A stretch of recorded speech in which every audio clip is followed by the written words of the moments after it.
It's amazing to be here. I do have a lifelong interest in disability and CALD issues for a whole lot of reasons, and not least of all is because I'm a CALD woman with disabilities myself. My first job ever was in 1980, so ridiculously long time ago, and it was funded by the International Year of the Disabled Person program in Australia.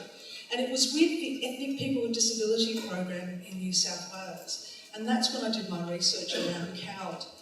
As an academic and a researcher and someone who's worked in a number of sectors over the years, one of the things that always happens when you're a researcher is that there are certain stories and certain experiences that you carry with yourself forever.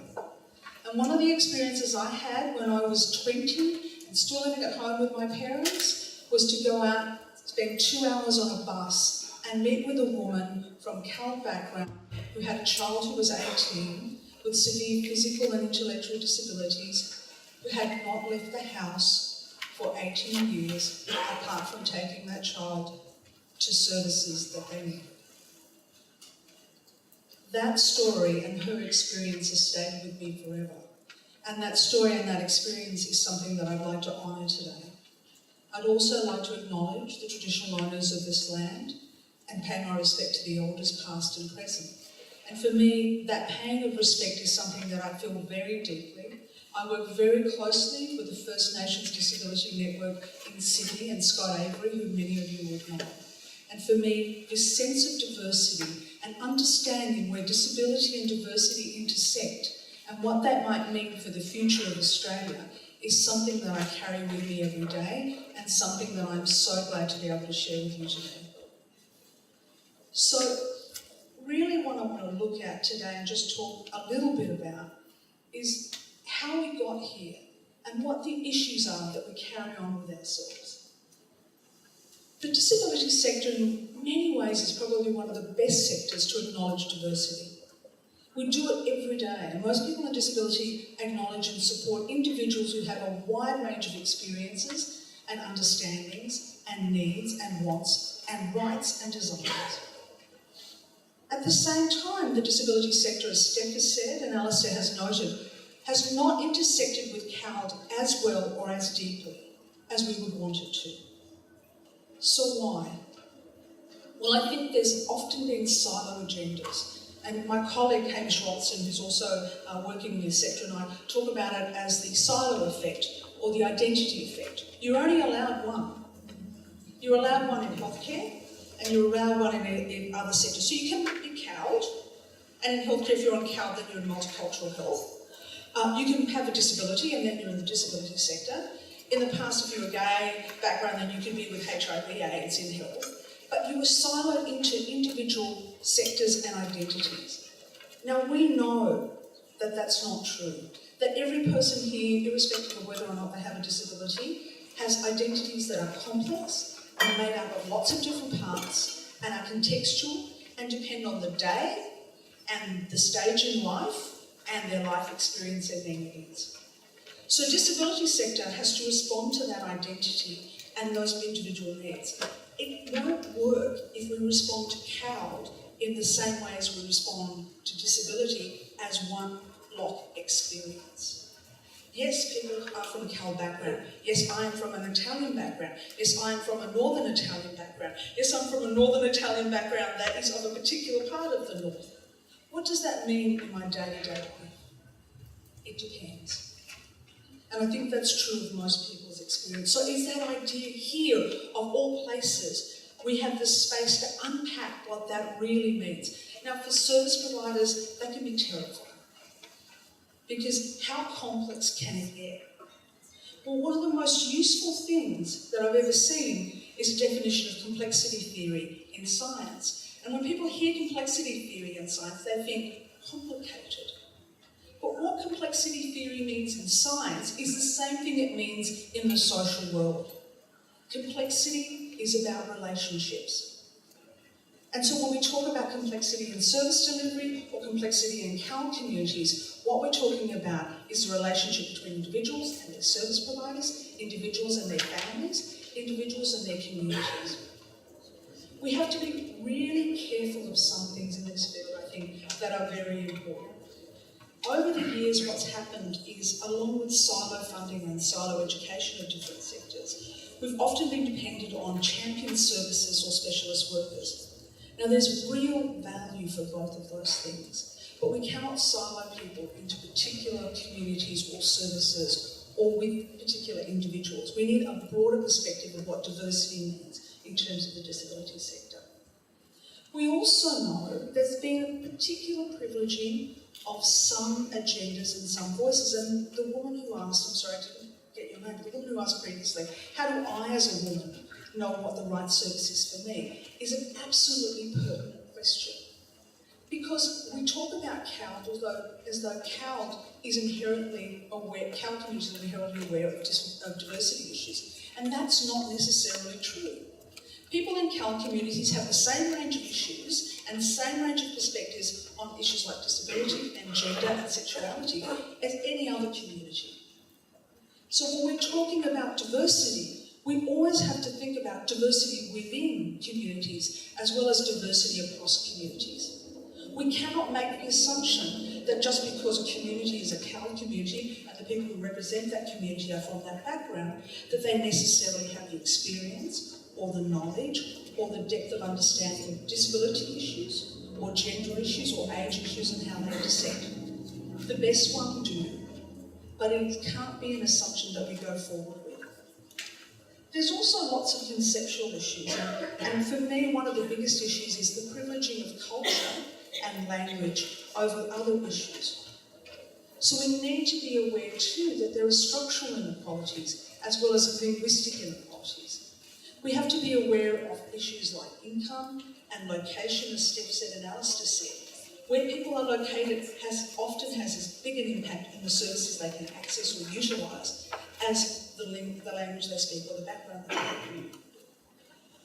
We need to be careful of diversity as a focus on otherness, which is something that's happened for many years. And even in the intersection, there is still often that deep-seated sense of diversity as though CALD is something different. Indigeneity is different. First Nations people were the first people here. CALD people are different within and across communities. But it is not a question of otherness. It is a question of how do we relate as a community and as a group of people. Okay, so one of the things that I'm very fond of, as well as the complexity theory definition, is a wonderful quote by Metcalfe, who says that for every complex problem, there is an answer that is simple, clear, and wrong. So what are the simple, clear, and wrong? Well, for me, it's that thing about thinking how culture might operate within society, how different cultures might interact, what we mean by culture. What are the assumptions that we hold within and about cultures? Culture is one of the most complex words in the English language and one of the most complex words in other languages, and yet often it's reduced to ethnicity in and of itself. One of the problems that we have with culture is that people use it almost as though a catch-all for everybody's experiences. And I have to say, honestly, one of the most shocking experiences I think I've ever had is being in a forum similar to this, not so long ago, about a year ago, where the discussion was around CALD communities and disability sector, and where the discussion immediately linked to food. Now, you can tell from the way I look, food is not a problem with me. I love food. The problem with food is, it's one of those equations. CALD, food. As though that's the major issue in people's lives.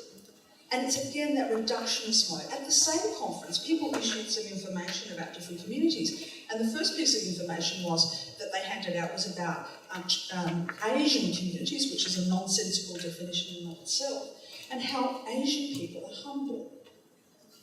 To which Diana Kwan, who was on the stage with me, went, "Well, I'm not." So for every heuristic, for every checklist, for every definition, for every representation, there is an alternative.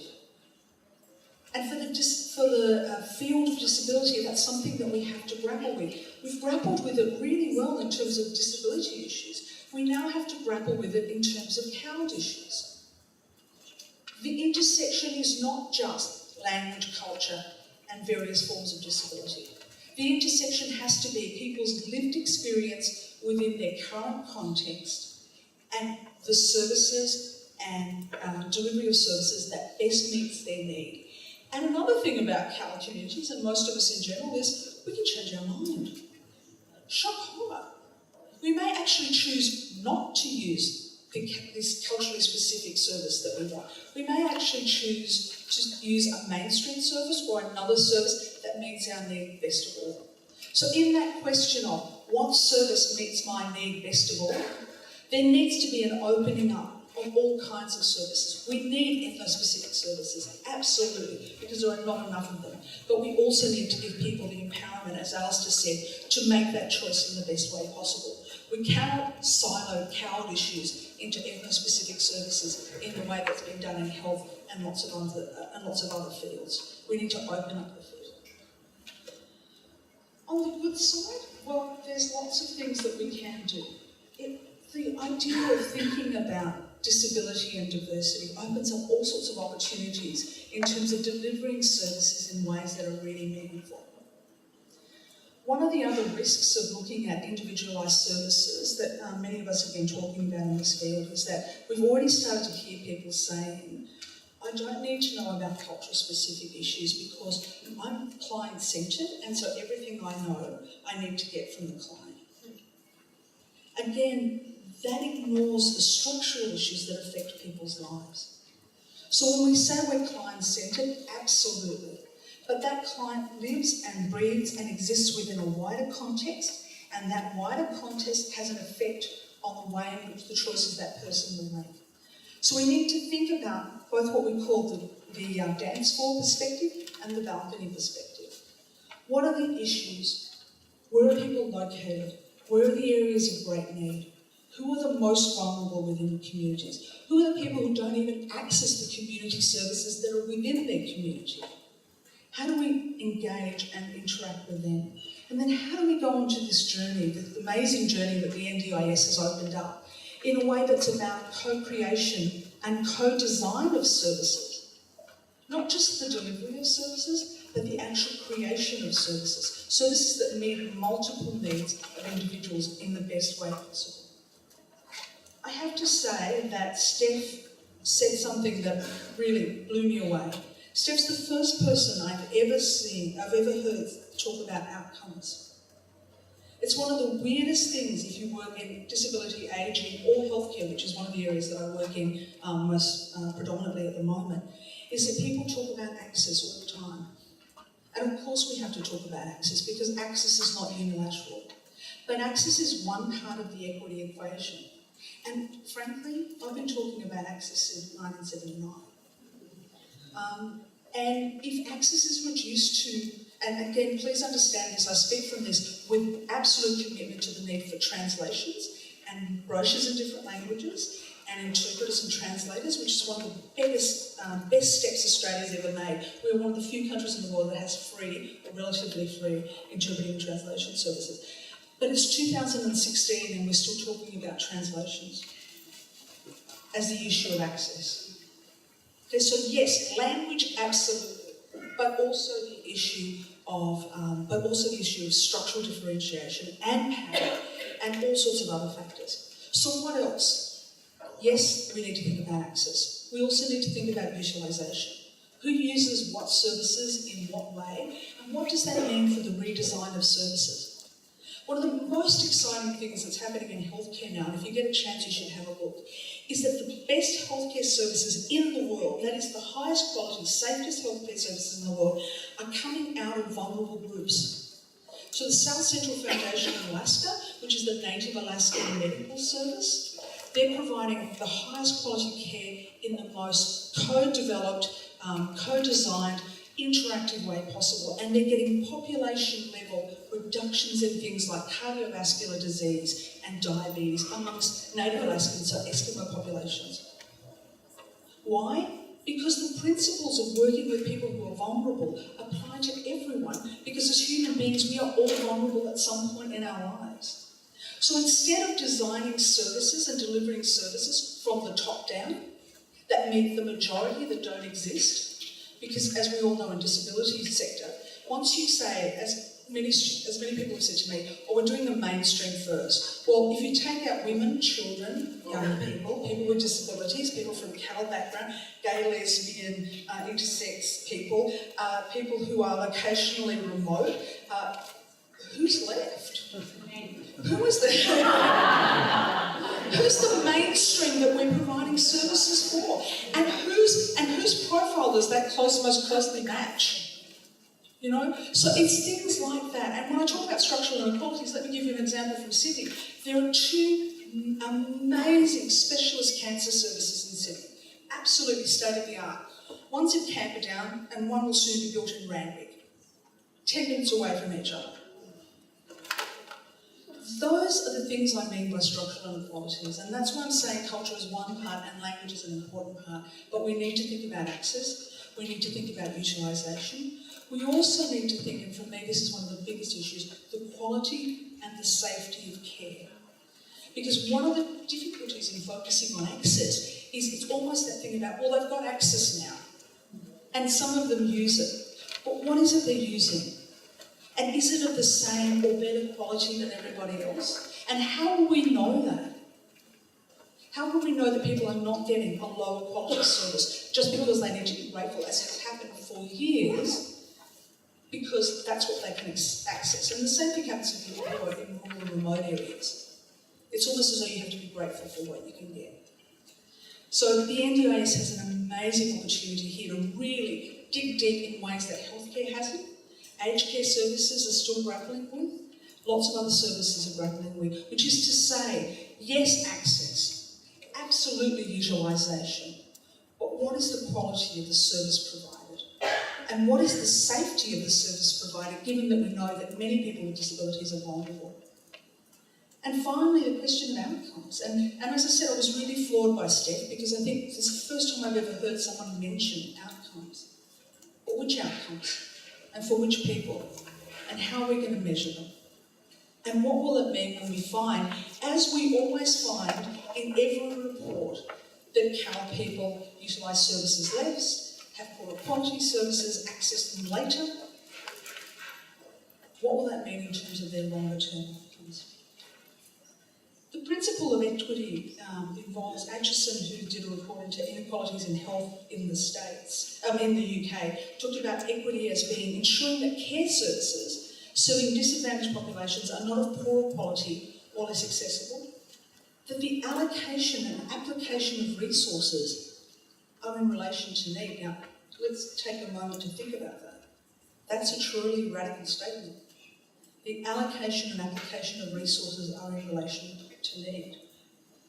And ensuring that positive efforts are made to achieve greater uptake and use of effective services by making extra efforts to reach out to those who are most vulnerable. So again, it's that thinking through of what do we need to do in terms of getting to the outcomes that we want. I did a piece of work with Hamish Robinson a couple of years ago looking at cultural diversity competencies for disability services. And we looked at 4 principles. We didn't want to come up just with a set of competencies, although we've done that as well. But we wanted to come up with what are the underlying guiding principles that disability services should think about in delivering services to CAL community and indeed to people from diverse backgrounds in general. So, principle 1. Each individual has a range of characteristics, capacities and identities and concerns which will affect their needs and choices. So we need to know about CAL communities, we need to know about their profiles, we need to access them and understand who are the new communities, who are the long-standing communities, what disabilities are more prevalent, how do we access people in those services. But we then have to relate to individuals in terms of their current context. That's not individualising people. That's not saying everything I need to know is just by asking the person, although of course you must ask the person and engage with that person. But it's understanding the complexity and the context within which they live at this moment in time. The second principle is that while consumer-directed care rightly argues that the individual is in control of their choices, service providers must recognise that individuals are relational beings, and that these relationships or contexts often but not always, link them to carers, families, friends, groups and communities. And again, one of the risks of what is an absolutely fundamental and important principle of client-directed care is that who's your client? And how do they identify? And that notion of one-to-one or one-to-service is completely alien, as many of you already know, to lots of individuals who don't see themselves as one, who see themselves as enmeshed and part of a group. And so the notion of delivering service to one person in one context can become really problematic, and it's something that disability services are going to need to grapple with. It's certainly something that aged care services and home care services have been grappling with for many years. People don't understand how someone can come into their house and only deal with one person when there are all these other people who are also involved in that process. So it's rethinking what we mean, it's rethinking what we understand as the person's context, and it's rethinking the way in which we might want to deliver services. The other thing is something that, again, both Alistair and Steph mentioned, which is diversity not only applies to clients, but also to staff, go figure. And that staff that we employ and work with in terms of service delivery do have to be culturally competent and culturally aware, but more importantly, from my perspective, they have to operate and deliver services in a way that's culturally safe. So in Australia, we have gone down the cultural competence route, which is an incredibly important route, understanding what we need to know and how we need to do things. But cultural competence is one part of the equation. Cultural safety speaks to the profound vulnerability and human vulnerability, not about disability, but human vulnerability when one person relates to another person and in that interaction delivers services. So what is safe for that individual? What is appropriate for that individual? And again, disability services have so much to teach the rest of the service provision world about this issue, but it bears thinking about in terms of cultural issues as well. And finally, our last principle is that in order to improve the quality of services to people with disabilities from cultural and linguistic backgrounds, we're talking about an appreciative inquiry approach. What does that mean? One of the things that I hold out the people that I work with accountable for this too. One of the things that's happened over many years is that people have been beaten over the head with a cultural stick. So you have to be culturally aware and culturally, and you can see workers like freeze. Because how am I going to know everything that I need to know about 100 different communities? It's not about knowledge, it's about relationship. It's definitely about information, it's definitely about being appropriate, it's definitely about being relational. But it's not about being made to feel guilty about what you deliver or what you don't deliver. But it is fundamentally about being held accountable for what you deliver and what you don't deliver. And that question of accountability and safety and relationship are the three elements that I think are absolutely essential as we go forward in terms of delivering services to our communities.